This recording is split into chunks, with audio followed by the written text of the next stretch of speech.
ఒకడంటాడు spider Ganesh, ఇంకోడంటాడు six pack Ganesh, Pushpa Ganesh. ఇలాంటి విచిత్ర విగ్రహాలను తెచ్చుకొని పూజ చేయడం వల్ల అస్సలు మంచిది కాదు. అసలు వినాయకుడి రూపం వెనుక ఉన్న అర్థం మీకు తెలుసా?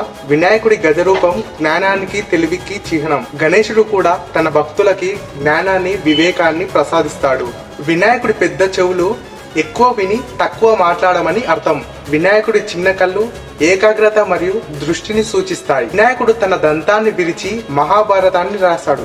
దీని వెనకాల ఉన్న అర్థం ఏంటంటే, మన జీవితంలో గొప్ప విషయాలను సాధించాలంటే చిన్న చిన్న సాక్రిఫైజులు చేయాలని అర్థం. వినాయకుడి 4 చేతులు తమ భక్తులను కాపాడడానికి, పోషించడానికి, దీవించడానికి, లోకంలోని చెడు శక్తులని నాశనం చేయడానికి. వినాయకుని చేతిలో ఉండే లడ్డుకు అర్థం కృషితో, భక్తితో సాధించిన విజయం తీయనిది అవుతుందని అర్థం. వినాయకుని వాహనం ఎలుక మనసును సూచిస్తుంది. మనసు చిన్నదే కానీ దాన్ని అదుపులో పెట్టుకుంటే ఎటువంటి అడ్డంకులనైనా దాటవచ్చని అర్థం. వినాయకుడి రూపం చాలా అందంగా ఉంటుంది.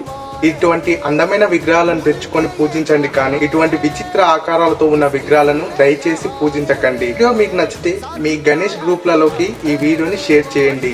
అలాగే కామెంట్ సెక్షన్ లో గణపతి బప్పా మోరియా అని కామెంట్ చేయడం మర్చిపోకండి.